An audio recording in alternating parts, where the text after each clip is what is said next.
students in the previous class, we had a discussion with regard to Keynes psychological law of consumption. Then you know that the Keynes law says that as the income increases, the consumption will also increase, but not as much that of increase in the income. That's the first proposition of Keynes law. Then one more is the increased income will be divided into the income as well as in consumption. Okay. Then most of the portion goes into the savings. Okay. Then one more proposition was there will be increase in the consumption as well as and income level and savings also. Then much of the portion of the income goes into savings. Then here the reason Keynes has given is as the income increases, the consumption also will increase, but it is less than the increase in the income. Okay. Then the reason is very much clear that the individual would have met the needs already with his present income. Okay. As the income increases, he will be having less requirement for spending. So the increase in the consumption will be less as compared to the increase in the income level. Then now we have the practical significance and implications of the Keynes psychological law of consumption. Then here the first one is investment. First one is investment. Then the consumption function, that is the Keynes law helps in making vital decisions. That is vital decisions means very important decisions with regard to the functioning of the economy. Okay. On the investment. Okay. So here Keynes law, that is the consumption function, helps in making vital decisions on investment. That is how much to be invested to maintain the economy. So according to this Keynes law, there will be a gap created in the consumption. That is, as the income increases, the consumption has increased, but it is less than the proportion of increase in the income. So here there is a gap created. Okay. Then much of the portion of the income is going into saving. Since the law says that there will be a gap between income and consumption as the income increases, then the widening gap, the increasing gap has to be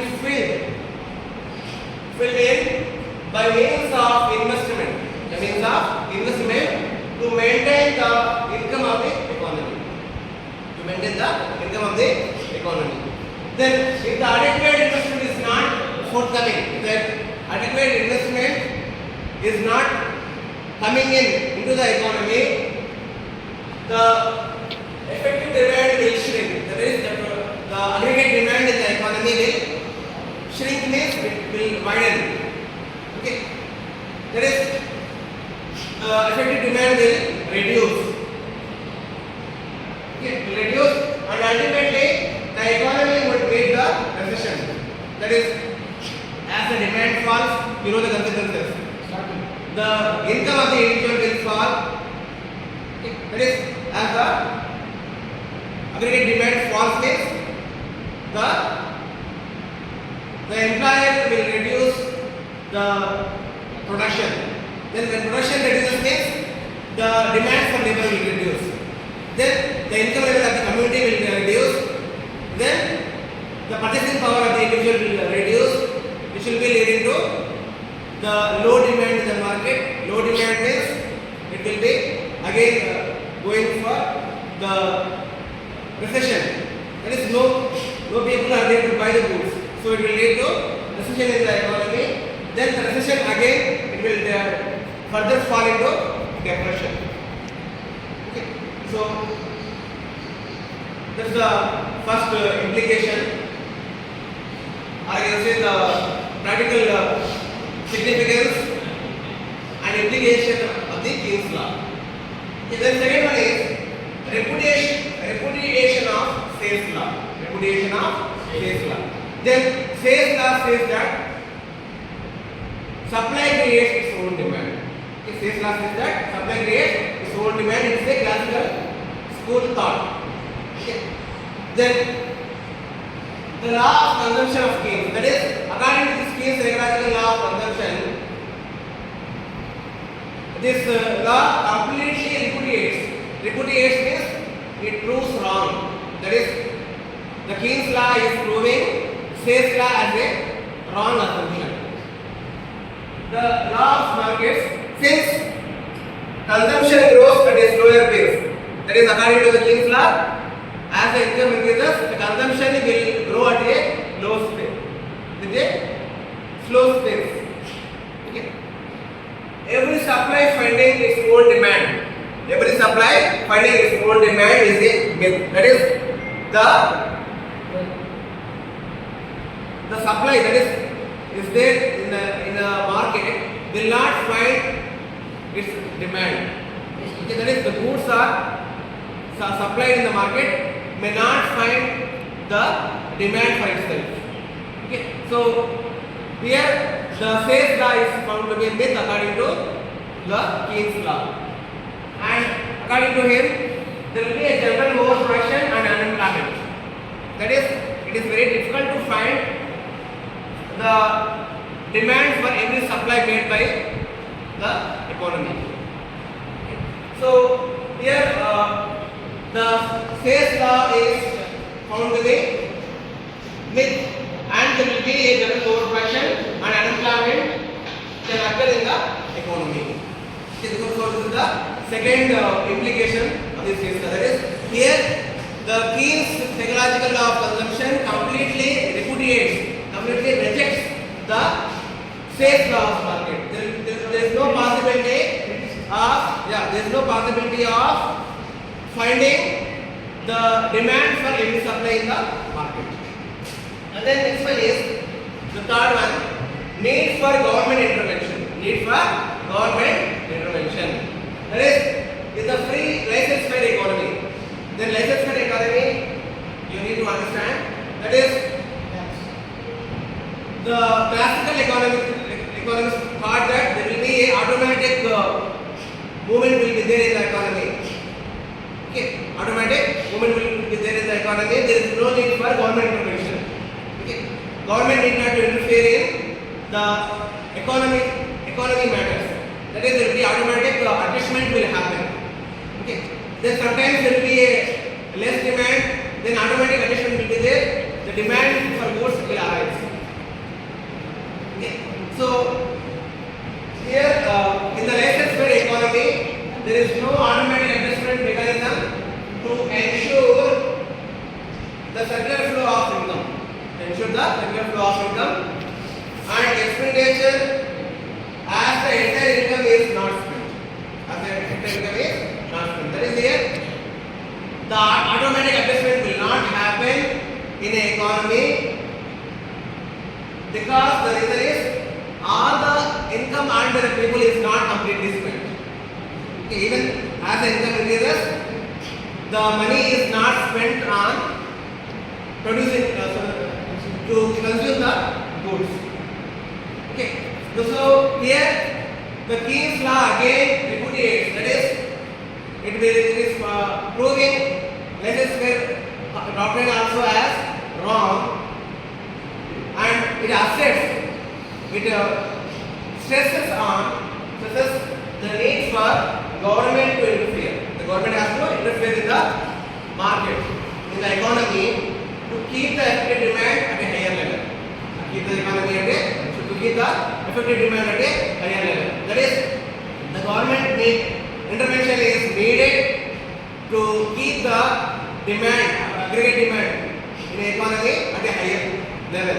Otherwise, the economy may collapse, the economy may fall into recession, and it may lead into depression. Okay. So that's the other one. There is a need for the government intervention. The government has to interfere in the market economy. Okay. In the market it has to interfere, and it has to regulate the economy. And then one more is underemployment equilibrium. That is, as per the law of Keynes,